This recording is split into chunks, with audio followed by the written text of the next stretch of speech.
guys, mayroon akong tips, isang gamot na kung saan siguro hindi kayo makapaniwala, no? Itong luya. Yung luya na to, o sa Ilonggo luya. Kasi nga gamot ito sa mga lamig-lamig sa katawan. O kaya may naramdaman kayo dito sa tainga, yung lamig, sakit dito ba? Minsan makaramdam kayo sakit dito banda sa may tainga. Kaya ramdam nyo minsan mayroong parang may hangin sa loob ng tainga, no? Yung ramdam yung parang tumutunog, no? Ramdam dito, masakit dito, di ba? Ngayon guys, tips ko lang kasi ito ginagawa ko lagi, no? Ito yung luya, no?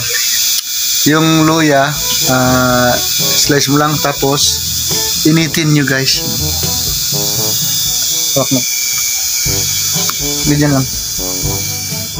Initin nyo guys, no? Ito lang.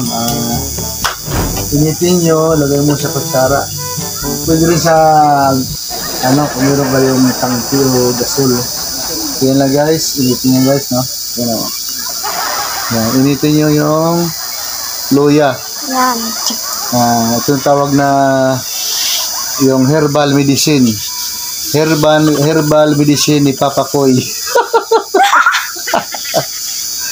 Di guys, ano to, panalo ito. Kung galawin guys. Panalo to guys yung gamot na to, no? Sigurado maraming nakakalam nito. Maniwala na ito epektibo. Pwede rin to pag may sakit yung tiyan mo, o yung hinangin, laga mo, no? Yung ilaga mo luya, tapos inumin. Yun, sigurado yun. Lahat na lamig sa tiyan, utot-utot. Labas ang utot. Labas yung hangin sa tiyan, makautot ka talaga dahil sa luya. Ngayon, ito naman, initin ko to, no? Initin ko, tapos ilagay doon sa parte ng tenga kung saan karamdam ng sakit. So, pwede ito guys, no? Ngayon, meron ako siyang pasyente guys. Lagyan ko tenga niya.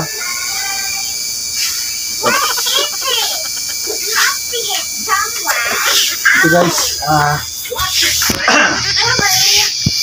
dito lang guys, oh. Ito lang guys, oh. Dito banda ko sa ano sakit guys, oh.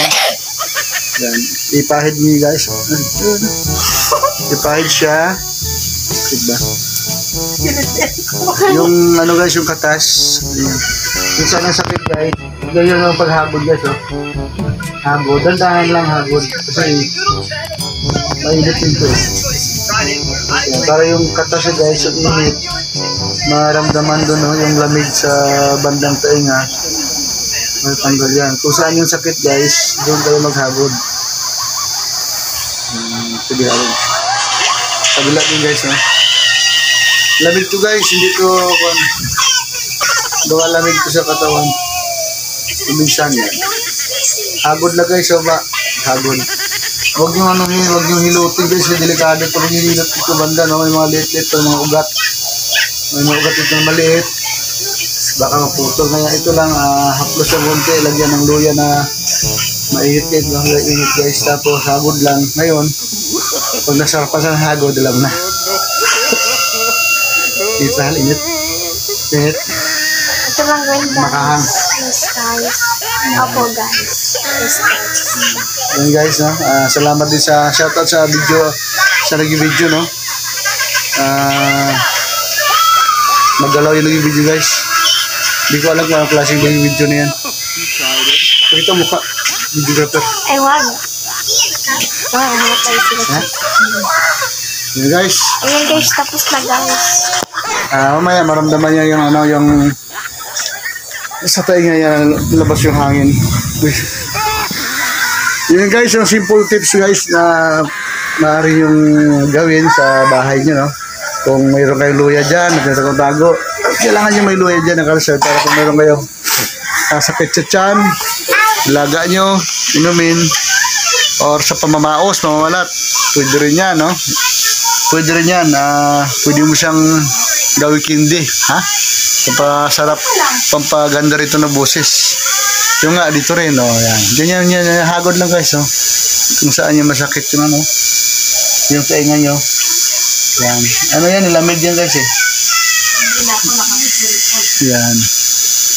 Okay guys, yan lang, ha.